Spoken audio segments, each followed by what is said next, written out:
Direktorat Jenderal Penyiapan Kawasan dan Pembangunan Permukiman Transmigrasi serta Direktorat Jenderal Pengembangan Kawasan Transmigrasi. Sekarang tinggal satu Direktorat Jenderal, yaitu Direktorat Jenderal Pembangunan dan Pengembangan Kawasan Transmigrasi. Nah ini kalau memang ada kesempatan, karena ada beberapa tugas fungsi yang akibat terjadinya perampingan organisasi ini, karena terus ada beberapa tugas fungsi yang ternyata tidak bisa di-cover untuk satu direktorat mengcover beberapa kegiatan, dan ternyata ini tidak bisa dilaksanakan secara optimal. Nah ini yang perlu menjadi perhatian kita semua. Mungkin itu Pak Natalius sebagai pengantar dari kami. Nanti kalau kita langsung buka ini, atau Pak Natalius kami harapkan bisa memberikan masukan, saran, narasumber lah pada kesempatan ini untuk bisa memberikan solusi yang terbaik. Tapi sebelumnya dari Pak Ses, ya, Pak Ses pasti mungkin ada masukan, tambahan, kami persilakan. Baik, sebelum nanti Pak Natalius berikan banyak masukan, ingin melaporkan dulu kondisi yang sekarang. Assalamualaikum warahmatullahi wabarakatuh. Selamat sore, dalam sejahtera kita semua. Salam sejahtera, budaya salam kebajikan. Yang saya hormati Pak Natalius dan tim dan teman-teman semua. Mas Pak Sani, Pak Direktur, dan Bapak-Ibu sekalian, sore ini kami sangat bahagia Pak, bisa berjumpa dengan Bapak sekalian. Mungkin nanti bisa memberikan masukan dan dukungan TNI itu terkait dengan satu pengamanan di daerah dan perbatasan. Itu kita juga ada kawasan-kawasan konsolidasi yang bisa ditempatkan pengamanan konsolidasi untuk mendukung pengamanan di berbagai wilayah dan perbatasan dengan Kemenham itu kita. Jadi saya kira itu untuk memberikan masukan dan melaporkan hal-hal yang selama ini sudah kita laksanakan. Demikian Pak Dir, waktu kami kembalikan. Berikutnya saya beri. Dan teman-teman pegawai dan pejabat Kementerian Desa, Kawasan Tertinggal dan Transmigrasi yang saya hormati. Saya kira kalau yang pernah di Kalibata ini sudah tidak asing lagi dengan saya dibesarkan di kantor ini.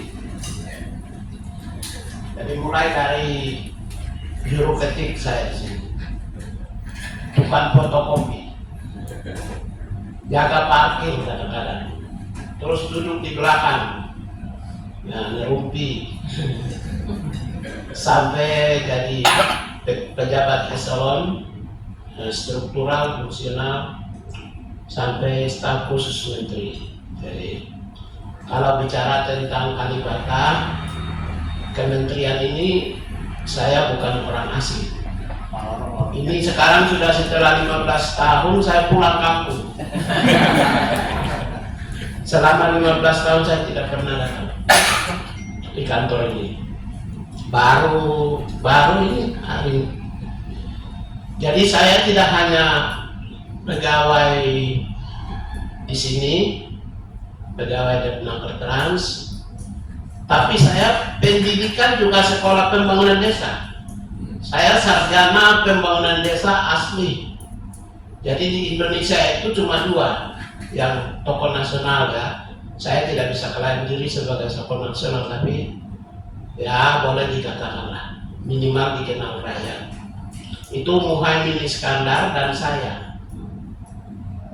Makanya Pak Muhaimin selalu jadi hampir menteri desa melulu. Ya nggak pernah kasih adiknya. Jadi karena memang yang belajar desa ya Muhaimin dengan saya. Yang memang yang asli benar-benar berasal dari sekolah desa. Dari semester 1 sampai gelar juga sarjana desa. Jadi, tapi kan sekolah itu juga mengantarkan saya kerja di sini sebagai pegawai negeri. Kalau pegawai negeri sipil sampai pegawai negeri sipil, saya di sini.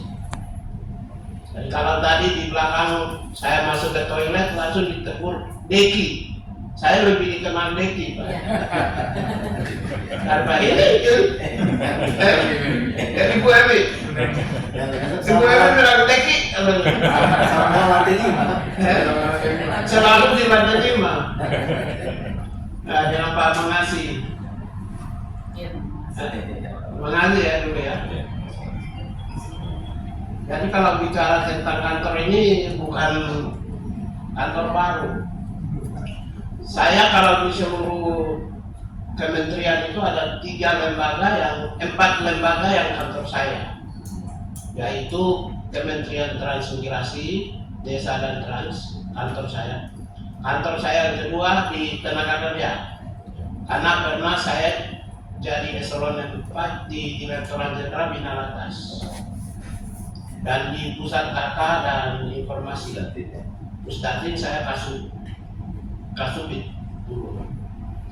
Terus yang berikut di BNP 2 TKI. Ya, dulu BNP 2 TKI itu konsep pada tangan saya begini. Bisa cek di Google, di situ ada buku tentang migrasi internasional itulah sebenarnya dasar dari pembentukan BNP 2 TKI dan langsung jiplak oleh Bappenas. Hampir 21 halaman. Saya mau gugat tapi kita selesaikan secara damai. Ya, selesaikan secara damai adalah kompensasinya ada. Jiplak semua itu. Nah, di situ dijadikan dasar kebijakan nasional dari pembentukan BNP 2 TKI. Kalau Bappenas saja sudah jiplak berarti kan pembentukan BNP 2 TKI dari saya. Kan nggak mungkin dari tempat lain. Jadi dan apalagi saya staf khusus waktu itu, saya yang menyampaikan perlunya pembentukan sebuah badan setingkat kementerian untuk mengelola kebijakan migrasi internasional. Lalu yang terakhir yang kantor saya lain itu adalah jelas Komnas HAM. Republik ini hanya orang tahu saya orang Komnas HAM. Sebagian yang tahu orang tenaga kerja, sangat kecil sekali yang tahu saya orang transmigrasi. Tapi kalau semua pegawai tahu, saya masuk pegawai negeri di sini aja Kementerian Mobilitas Penduduk dan Pembangunan Kawasan. Dulu saya punya SK pertama itu. Jadi, ya karena itu terima kasih saya diundang untuk kita bicara mengenai masalah kebijakan mobilitas penduduk dan pembangunan kawasan. Ya dalam konteks dan pembangunan perdesaan. Kalau saya sendiri saya senang sekali masih ada konsen soal mobilitas penduduk, kemudian pembangunan kawasan dan perdesaan. Karena desa itu ujung tombak pembangunan, ujung dari sebuah pembangunan. Desa itu juga ujung dari komunitas masyarakat lokal itu ada. Kita semua berasal dari desa. Semua, mau presiden sampai kita ini juga berasal dari desa. Desa itu juga ujung dari segala dimensi kehidupan berbangsa dan bernegara. Karena itu saya namakan perdesaan atau kawasan tertinggal itu sebagai sentrum utama pembangunan. Sentrum. Jadi bukan lagi kita bangun pembangunan dari desa, bukan. Pembangunan Indonesia di desa. Pembangunan itu di desa. Bukan pembangunan dari desa, dimulai dari desa. Nah, pembangunan Indonesia itu di desa. Jadi tidak ada namanya pembangunan Indonesia dimulai dari desa. Tapi pembangunannya di desa. Jadi kalau potret pembangunan nasional itu harus Sebenarnya kalau kita bangun desa di Indonesia 78.000 desa saja, maka sebenarnya pembangunan nasional itu sudah terbangun. Kalau kita bangun kawasan-kawasan infrastruktur perdesaan dan kawasan transmigrasi misalnya, potret pembangunan Indonesia terbangun. Makanya saya sudah keliling hampir 90 negara di dunia. Saya baru pulang 2 minggu lalu, itu 11 negara saya datang. Kalau hampir setiap negara saya naik ojek, saya naik motor kadang-kadang keliling. Saya cek desa-desa, karena saya latar belakangnya pendidikan desa. Saya kerja di sini dulu, dan saya juga orang desa, jadi saya cek. Ternyata desa kita di Bali itu ya, lebih hebat dari desa-desa lain di luar negeri. Jadi kalau pembangunan desa itu dibangun, Pak, kawasan tertinggal itu dibangun, kawasan-kawasan pemukiman penduduk itu dibangun, kawasan-kawasan terpencil itu dibangun, Pak. Itu kita sudah bangun Indonesia. Contoh saya mau kasih tahu angka. Provinsi NTT itu kemiskinan 19%. Provinsi Bali kemiskinan 4%. 19 dan 4, bedanya 15%. Karena apa? Desa-desa di Bali itu konektivitas infrastruktur terbangun, kesejahteraan masyarakat juga bagus. Nah, kebijakannya ditumpukan kepada perdesaan, sehingga ketika desa-desa di Bali terbangun secara baik dan benar, potretnya itu terlihat semacam pembangunan itu nampak, maka kemiskinan juga turun. Ini tidak bisa dibantah, ini data-data statistik resmi. Bali itu kemiskinan 4%. NTT kemiskinan 19%. Jadi ya kalau bangsa ini orientasi pembangunan itu adalah ditumpukan kepada perdesaan dan kawasan pemukiman penduduk, maka sebenarnya kemiskinan itu bisa hilang.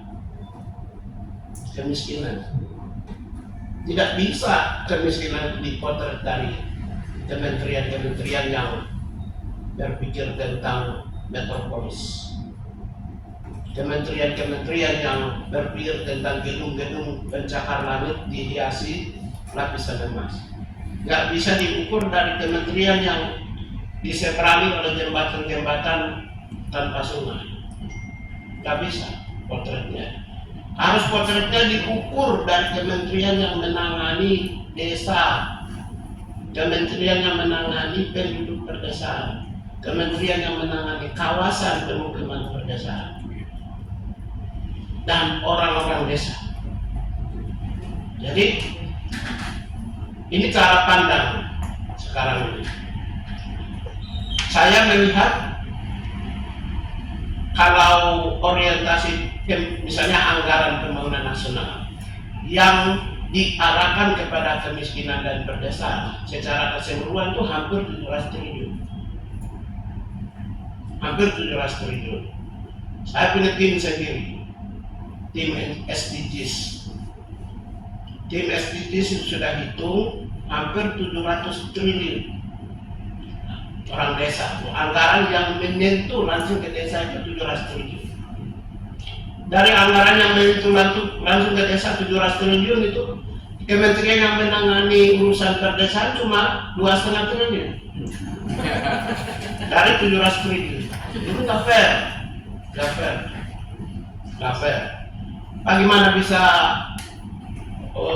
hanya 2,5 triliun, terus yang lain hampir 700 triliun itu ditangani oleh kementerian-kementerian yang lain?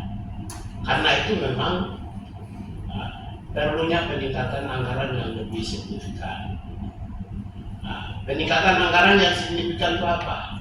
Orientasi pembangunan harus ditumpukan kepada perdesaan. Sehingga apa? Harus berdasarkan permintaan dan kondisi, fakta, dan kekinian yang ada di desa. Baru dirumuskan, direncanakan, dan dianggarkan. Jadi karena pembangunan itulah yang sebenarnya menuntut anggaran itu bisa naik. Perencanaan yang berdasarkan kondisi kekinian itulah yang bisa menuntut anggaran itu bisa bertambah. Kalau anggarannya itu mengikuti perencanaan, postur anggaran dulu sudah ada, anggaran kami ada sekitar 100 miliar. Baru mari kita rencanakan, nggak bisa Pak, nggak bisa. Pasti tidak sampai sasaran. Pasti, karena itu justru fakta-fakta di lapangan tentang pembangunan, mana yang harus baru bangun, mana yang harus diperbaiki, mana yang harus di-maintenance. Jadi 3 pembangunan itu. Kita bangun baru, misalnya jalan desa, kita bangun jalan desa baru, kita bangun jalan desa yang rusak, dan kita maintenance. Nah itu anggarannya di situ. Mana yang perlu bangun, mana yang perlu diperbaiki, dan mana yang perlu di-maintenance. Namanya recovery kalian yang perlu diperbaiki. Nah, berdasarkan itu baru kita merumuskan kebijakan perencanaannya. Baru kita kalau memperjuangkan anggaran supaya mencapai 5-10 triliun itu gampang.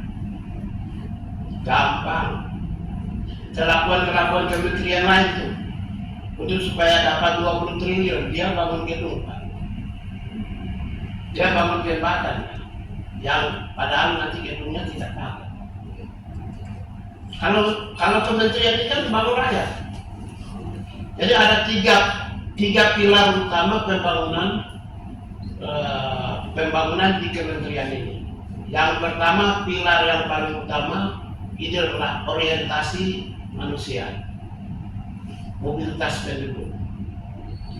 Mobilitas penduduk itu ada 5. Kita selalu berpikir hanya memindahkan satu orang dari satu tempat ke tempat lain. Ada 5 mobilitas penduduk. Yang pertama itu komuter. Komuter ini adalah misalnya kita tinggal di Depok, siang nanti ke Jakarta, malam kembali ke Depok. Itu komuter. Ini kan mobilitas juga orang ulang-alik namanya. Yang kedua, migrasi sirkuler. Migrasi sirkuler itu macam saya tinggal di Depok, saya ke Jakarta hari Senin sampai Jumat tinggal kos, terus nanti hari Jumat balik lagi ke Depok. Itu namanya sirkuler. Baru yang berikut itu urbanisasi. Urbanisasi itu saya rumah dan semuanya di kampung, saya merantau. Nanti di kota-kota, setelah itu kembali. Lalu yang berikut adalah migrasi internasional, melintasi negara. Lalu terakhir transmigrasi, forced migration. Transmigrasi ini adalah dimulai dari 1912, dirintis oleh The Westdekker, Suwardi Suryaningrat. Waktu dia menjadi Tweede Kamer di Belanda itu, dia memperjuangkan untuk politik etis. Karena dia melihat orang-orang di Gerobokan, Dari Jawa Tengah itu mengalami perang usia. Karena itu melalui politik etis itulah dia meminta Belanda untuk berjuang menyelamatkan orang putra yang menderita. Makanya pertama orang-orang Gerobokan dan Dari itu dikirim ke gedung tataan di Kalian dalam itu dimulai 1912. Jadi inti daripada transmigrasi ini adalah bagaimana ada nilai etikanya, etisnya, kepedulian terhadap orang yang menderita, orang yang susah, orang yang miskin, kaum bapak. Itu inti, esensi cikal bakal lahirnya transmigrasi. Maka mereka dikolonisasi di Kalian, dikolonisasi, dikoloni, dikandangi yang disebut lokasi atau kawasan. Dan sekarang dalam perkembangannya tahun 1940-an muncullah yang namanya transmigrasi. Transmigrasi adalah hanya dikenal dalam kamus bahasa Indonesia, tidak dikenal dalam kamus apapun, baik itu ensiklopedia Americana maupun juga ensiklopedia Britannica, tidak dikenal. Hanya dikenal dalam kamus bahasa Indonesia, transmigrasi.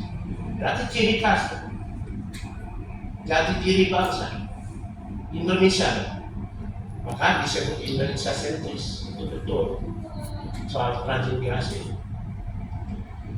Lalu perkembangan selanjutnya, transmigrasi ini mengalami perubahan.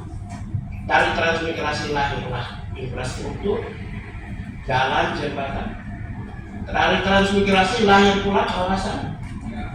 Dari transmigrasi lahir kota-kota baru. Ada provinsi.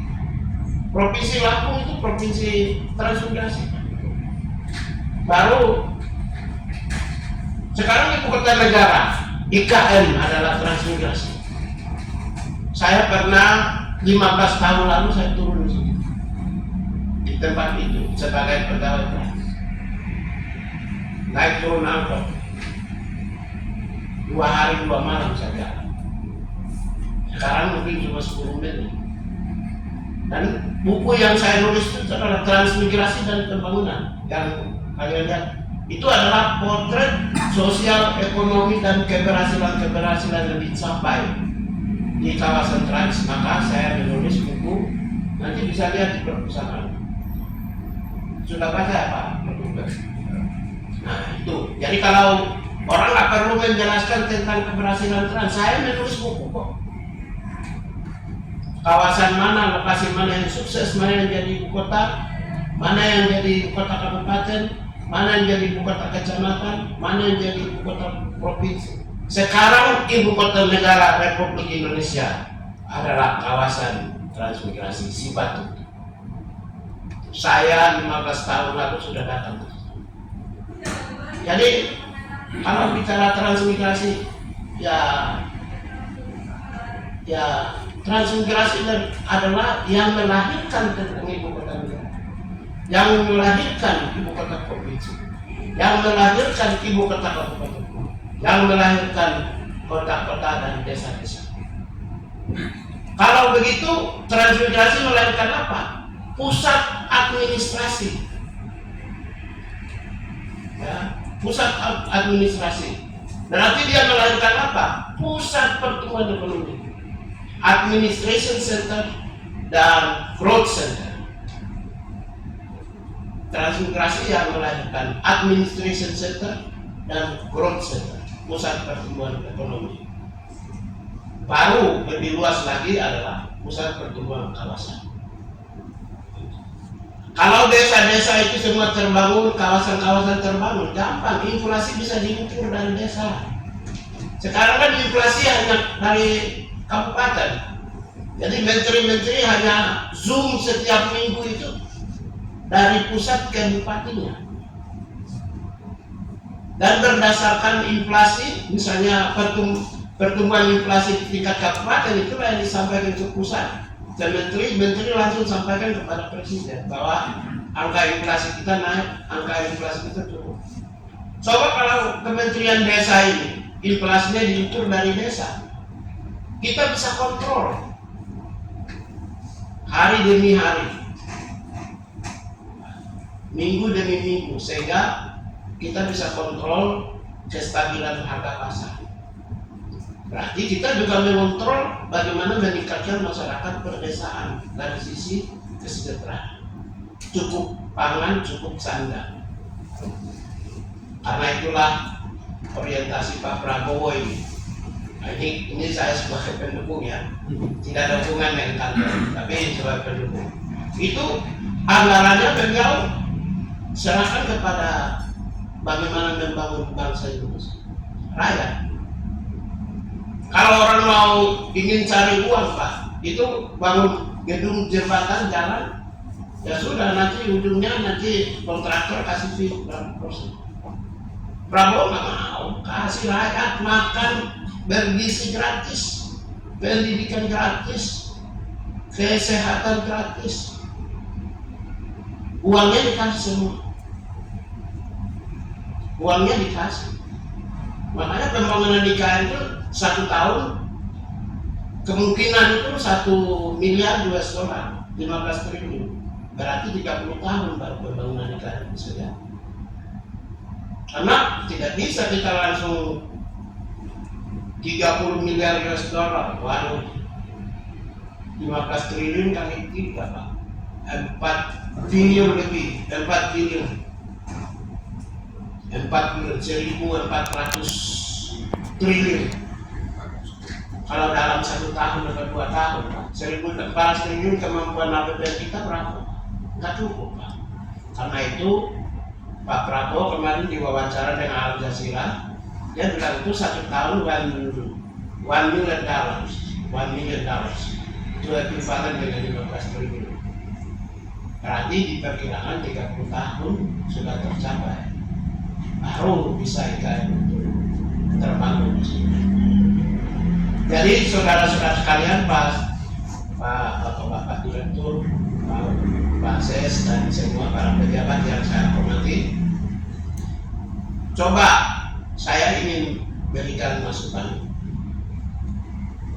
Satu variabel yang harus diperhatikan di sini adalah yang tadi kan saya bilang mobilitas penduduk itu 5 variabel. Kalau 5 variabel ini kita ambil Pak, komuter kita ambil, migrasi sirkuler kita ambil, kemudian urbanisasi kita ambil, lalu migrasi internasional kita ambil, kemudian transmigrasi kita ambil. Maka ya apa artinya yang mobilitas penduduk? Itu mobilitas penduduk. Maka kita nangani semua. Sekarang kan ditangani oleh kementerian lain. Misalnya, kalau migrasi internasional tenaga kerja itu urusan kementerian lain. Loh, tenaga kerja berasal dari mana Pak? Desa Pak. Terus mempersiapkan mereka dari kompetensi dan kemampuan desa Pak. Yang potret desa Pak. Karena ini merupakan kewenangan di sini. Apa artinya kapasitas sosial ekonomi? Kita di sini kan ada direktorat atau bidang peningkatan kapasitas sosial ekonomi. Desa. Migrasi internasionalnya desa. Komuter yang ulang-alik setiap hari. Tanggung jawab kita. Tanggung jawab kementerian ini.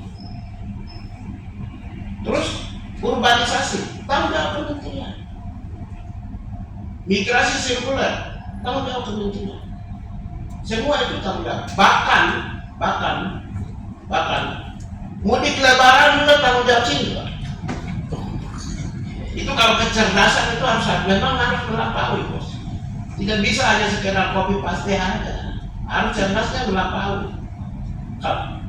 Kemudian kalau orang nanya, misalnya mudik lebaran urusan Kementerian Perhubungan, lo urus yang bagian transportasi, jalan yang bagus, kalau terjadi kecelakaan, mobilnya, kendaraannya, harus. Tapi yang namanya mudik sebagai bagian daripada dinamika mobilitas, saya urus. Itu nggak ada anggaran, ada Bos. 1 tahun anggaran tuh bisa. Mudik lebaran kita urus, mudik Natal kita urus. Kita harus beyond. Berpikirnya harus. Nah inilah enaknya tidak pernah lama sampai di kantor ini. Kantor ini saya dari 15, saya melanglang buana pulang bawa ilmu.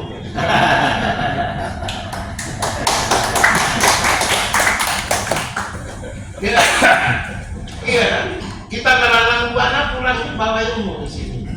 Ilmunya kita kasih ke teman-teman. Jadi jangan sampai nanti pimpinannya itu dari partai politik, dari pengusaha pulang gak jelas. Ya kita pulang kampung untuk bawa ilmu pengetahuan.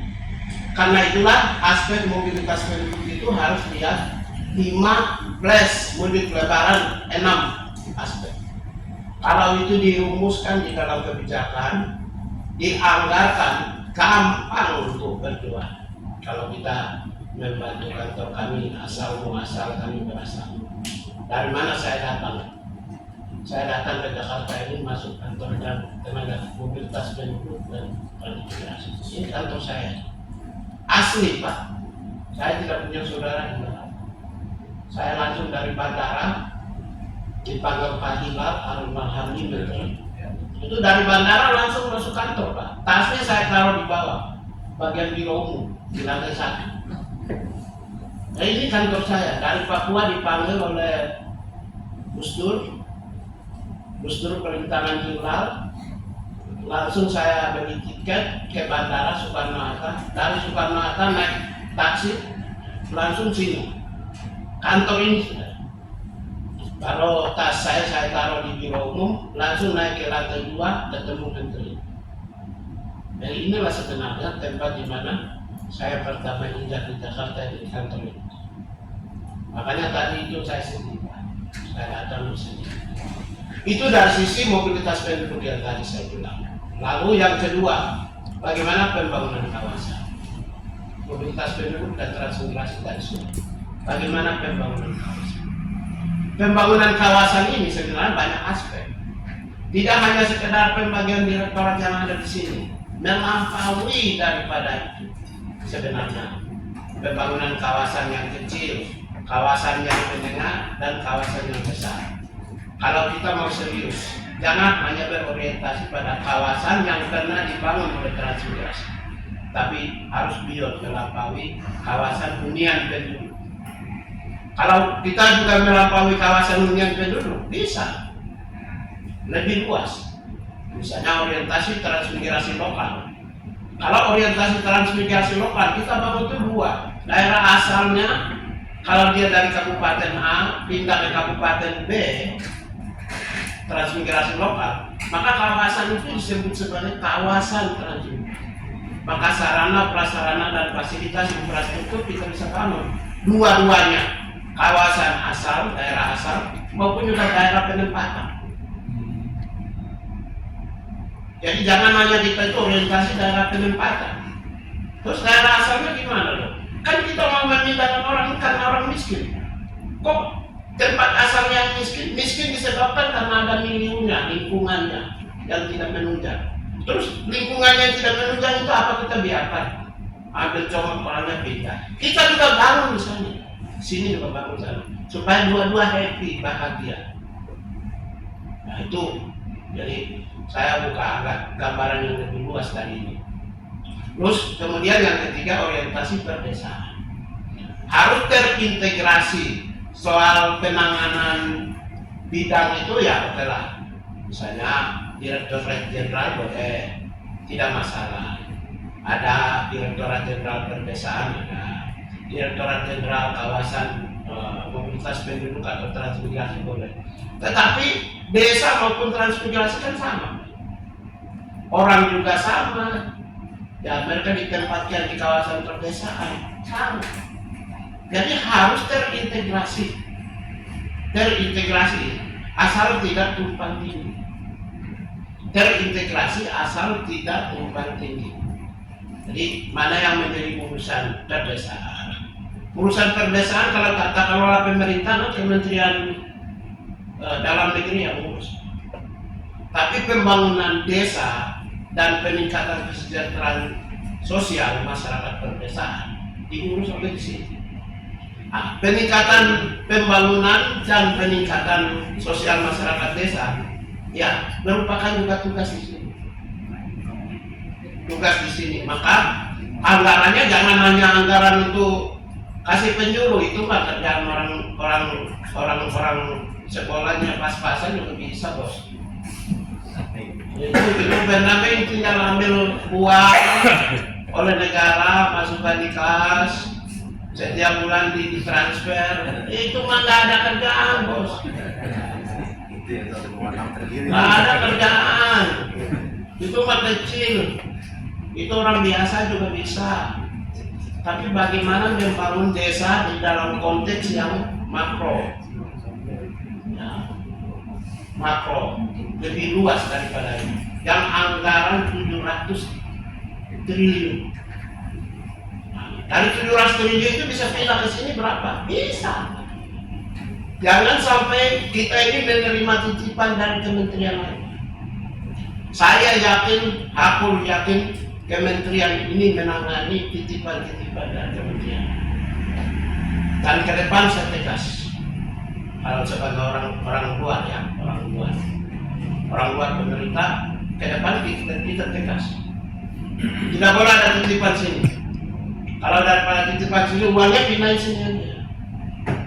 Mending di sini. Coba lihat tuh Kementerian Sosial. Kementerian, hampir semua kementerian itu pasti titip di desa di sini, Pak. Saya yakin tidak mungkin Pak. Soal kesehatan, uangnya di Kementerian Kesehatan, titipnya di desa. Terus soal ini, uangnya dari Kementerian A, titipnya di desa. Gak bisa di sini pekerjaan bukan kita ini di sini kementerian sektoral. Karena itu semua aspek sektoral itu harus dipindahin sini. Tidak bisa. Kita bukan kementerian koordinatif. Tidak bisa. Itulah yang sebenarnya beberapa hal yang saya sampaikan. Mudah-mudahan dengan sedikit sebenarnya kalau saya sudah jelasin banyak aspek, tapi kita lebih baik itu tidak usah menjelaskan secara luas, tapi ada beberapa yang saya sampaikan inti daripada pertemuan ini. Kalau bisa itu kebijakan-kebijakan itu diperluas di